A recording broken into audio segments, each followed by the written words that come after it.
Anda kembali di Sapa Indonesia Akhir Pekan, saudara, kita masih berbincang dengan ada Kang Asep Iwan Iriawan, Ketua DPP Granat, Gerakan Anti Narkotika. Kemudian juga ada psikolog klinis Mbak Tara De Turas.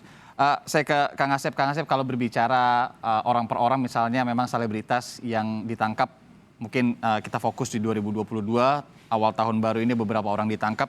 Tapi kalau berbicara penegakan hukumnya, Anda melihat masih sangat bercelah nggak sih untuk mereka-mereka yang ditangkap, mungkin mengaku sebagai korban juga, kalau sempat disebutkan juga memang kalau untuk rehabilitasi ini ada juga di undang-undang, tapi kan harus ada klasifikasi tertentu. Penegakan hukumnya harus lebih seperti apa lagi sih Kang Asep untuk menyudahi mungkin ketergantungan narkoba ini mungkin dari sisi selebritas dan public figure? Ya, pertama penegakan hukum harus konsisten. Ya, artinya apa? Penegakan hukum harus konsisten. Ketika bandar-bandar di hukuman berat, ya, kasih contoh. 30 tahun yang lalu ya, atau 20 tahun lalu lebih lah, ya, hampir 30 tahun yang lalu kita hukuman berat mereka sampai hukuman mati. Nah, itu kan berkurang. Artinya apa? Karena seluruh penegakan hukum sama ya, merasa bangsa ini harus diselamatkan dari bandar-bandar ini, dari bagaimana negara luar, bagaimana pihak-pihak tertentu menghancurkan generasi mudanya dari jalur narkotika. Nah, kita sepakat konsistensi. Artinya apa? Dari PN, PT, MA itu jangan main diskon hukuman. Kalau bandar jelas, tapi kalau memang korban harus direhabilitasi. Itu sepakat dulu. Ya. Nah, yang jadi masalah itu sekarang adalah adanya oknum-oknum ya, penegak hukum ya, yang masih bermain karena mereka melihat tadi dengan bermain, maaf ya saya katakan, dengan bandar-bandar, kan fakta tadi saya katakan. Kenapa sampai ada uang di Nusa Kambangan sampai pencucian uang? Kenapa di LP terulang kembali? Kan harusnya di LP tidak terulang, kan terjaga, tapi kenapa terulang gitu? Karena apa? Karena tadi para aparat itu yang seharusnya ya setia kepada Republik, ini setia bukan Republik, kepada rupiah gitu. Tapi bukannya kalau sudah masuk ke LP ini bukan urusan aparat lagi, Kang Asep? Ya, itu kan keluarga binaan, tapi kan faktanya bandar-bandar bergerak di situ kan. Kita kan Bapak berulang kali di LP ketahuan kan bagaimana dulu BNN, bagaimana Bareskrim, bagaimana kepolisian menggerbek atau ngegap di LP. Itu kan fakta yang tidak bisa dipungkiri, harusnya tidak terulang, tapi kan terulang, tidak sekali loh, berkali-kali. Nah, ini bagaimana menyelesaikan ini, negara harus hadir. Tapi jangan dibikin sekarang ya asumsi atau opini bahwa di LP banyak ya. Wah, korban, padahal itu bukan korban. Kalau korban Mas Jaal juga tidak masuk LP, rehabilitasi. Itu penyalahguna yang harus negara hadir bagaimana menyelesaikan. Nah, sekarang bagaimana sekarang terhadap para bandar ini? Nah, inilah perlu semua ya, ada perhatian dari seluruh pihak, bagaimana dari awal sampai akhir, dari Sabang sampai Merauke, menjaga Republik ini. Sekarang kan mereka udah mulai masuk seluruh jaringan dengan berbagai macam cara. Nah, yang lebih penting ya, tokoh-tokoh masyarakat, entah selebritas atau apapun, ini kan tidak hanya menyangkut artis, public figure tentu kan banyak yang pakai juga kan. Ini saya tertarik juga karena mungkin kalau dilihat kenapa ke public figure, kemudian ke artis atau posisi-posisi lainnya. Anda tadi juga sebutkan ada pangsa pasarnya sudah diatur sedemikian rupa oleh para jaringan tersistematis atau bandar ini ya. Tapi kan untuk menuju ke bandar ini tidak mudah, Kang Asep. Anda mungkin bisa membagikan ke kami juga pengalaman Anda mungkin waktu itu sebagai hakim. Adakah pengalaman tertentu sampai memang kok sepertinya susah sekali nih menangkap bandar ini? Karena memang kalau ditangkap satu persatu, mau sampai kapan begitu? Ya, jadi satu bandar itu selnya banyak sampai lapis ke berapa gitu. Kalau ketangkap ya maka matiin, selesai, mereka nggak tahu.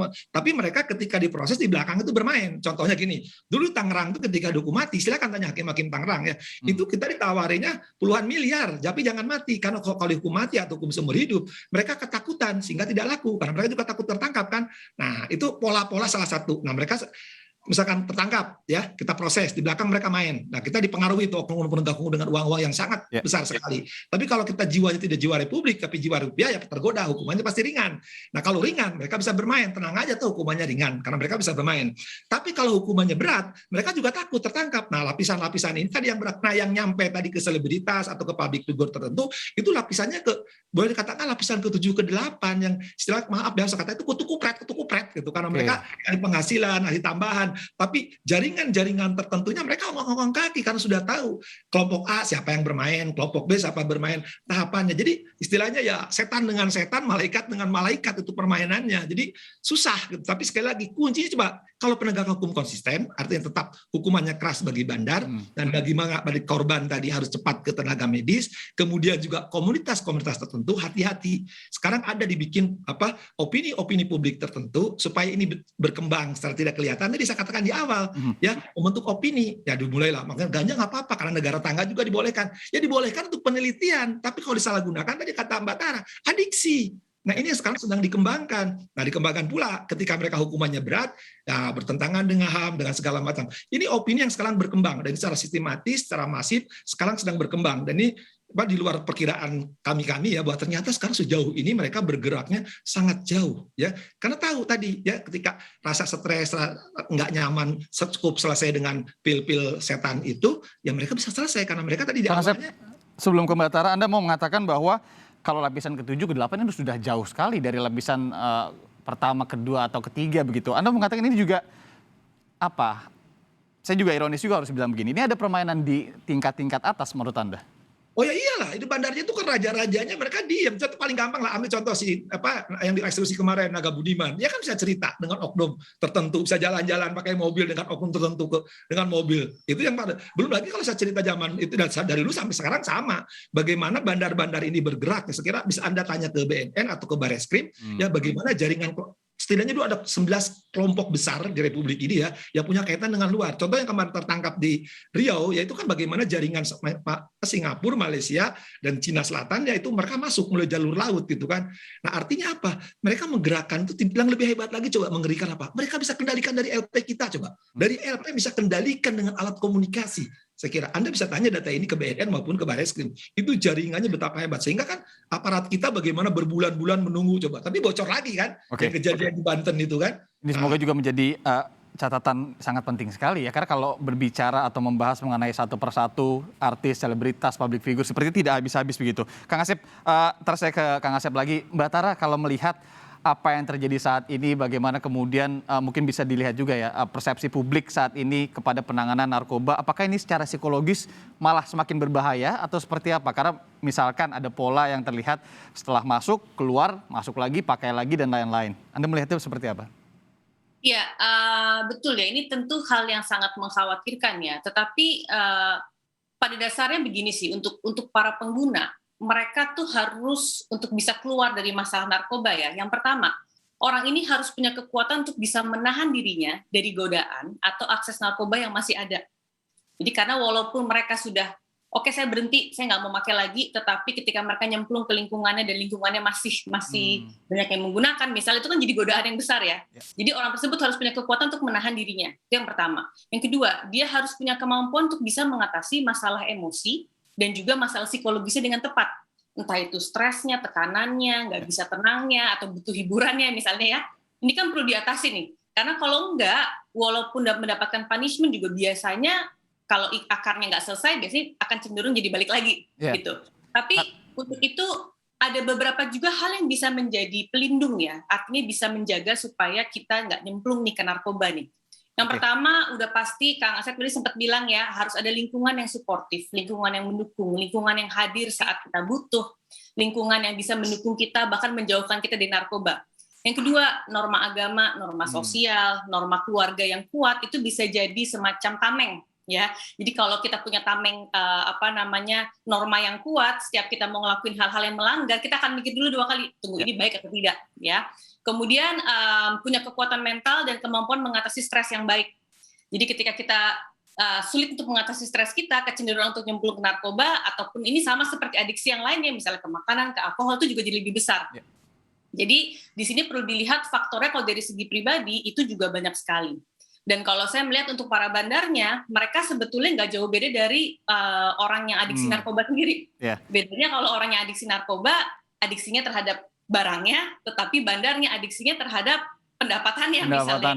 Iya benar-benar. Iya beda, mereka pun juga adiksi semua. Mbak Tara, kalau melihat tadi yang Anda sebutkan bahwa tameng-tameng ini dekat sekali kepada keluarga begitu ya, bagaimana kemudian pentingnya keluarga ini di awal. Kalau untuk penindakan ini sudah dalam arti mungkin ini juga opini pribadi saya, tapi sedikit saja ya sudah agak telat karena sudah terkena barang itu begitu kan.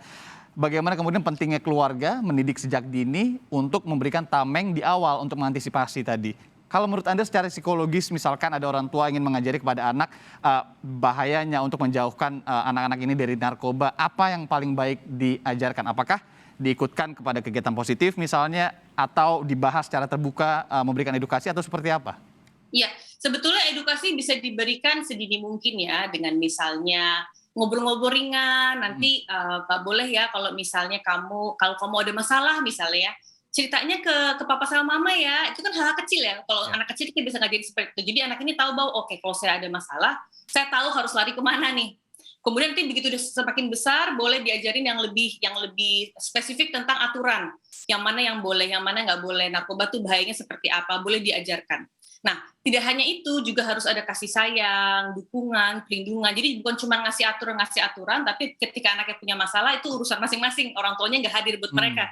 Nggak bisa juga, karena mereka tetap akan mencari akses yang paling mudah buat mereka kan. Biasanya mereka akan lari ke lingkungan nih. Ya kalau lingkungannya positif, kalau lingkungannya ternyata negatif, ya akan mudah membuat mereka jadi terbawa juga seperti itu. Nah itu dia, karena memang ya bisa dikatakan ironisnya, ini kita tidak bisa pungkiri juga di lingkungan ini yang sulit, karena bisa ditemukan dimanapun begitu kan. Sekarang kalau melihat bagaimana sampai saat ini 2022 di awal tahun juga masih banyak public figure yang kemudian terjerat narkoba ini. Anda melihatnya seperti apa kalau dari awal pendidikan narkoba ini tadi kepada anak kecil, apakah harus kita serahkan saja kepada sekolah atau justru sebagai orang tua juga yang harus sangat menekankan sekali, Mbak Tara? Kalau menurut saya semua mengambil peran ya, karena anak itu kan juga banyak belajar dari lingkungannya. Kalau misalnya di lingkungan rumahnya diajarin yang mana yang boleh, yang mana nggak boleh, tapi di lingkungan sosialnya tidak diterapkan hal yang sama, kan ada celah nih jadinya nih. Iya. Jadi harusnya dari sekolah juga sudah diajarkan, di rumahnya juga sudah diajarkan, sehingga ini menjadi sebuah pegangan atau tadi ya aturan dan norma yang kuat untuk anak ini. Sebelum dia melakukan apapun bisa dipikirkan dulu sesuai dengan aturannya, seperti itu. Oke, ini ada dua garis besar ya, bahwa kalau dari sisi psikologis begitu, bagaimana kemudian memberikan tameng, jangan kemudian kalau ketika ada masalah anaknya kemana, ini malah kita tidak hadir sebagai keluarga misalnya satu. Kemudian itu tadi garis bawah kedua dari Kang Asep juga, sebenarnya ini adalah lapisan ke-7, ke-8 bagaimana ya Indonesia begitu harus kemudian lebih proaktif lagi untuk mengantisipasi bahaya narkoba dengan lebih serius lagi, kalau saya menangkapnya, menyelesaikan bandar-bandar yang tingkatannya mungkin lebih di atas dari apa yang kita tonton juga hari ini di tataran ke-7, ke-8 kalau tadi Kang Asep bilang. Semoga tentu perbincangan kita kali ini juga bisa menjadi catatan banyak pihak di sana yang menangani permasalahan narkoba. Saya ingin berterima kasih kepada Kang Asep Iwan Iryawan atas data-datanya juga tadi, Ketua DPP Granat, dan juga tentunya Mbak Tara de Turas saran-sarannya terkait dengan bagaimana secara psikologis kita harus bisa menangkal narkoba ini sejak dini juga. Terima kasih, sehat-sehat selalu.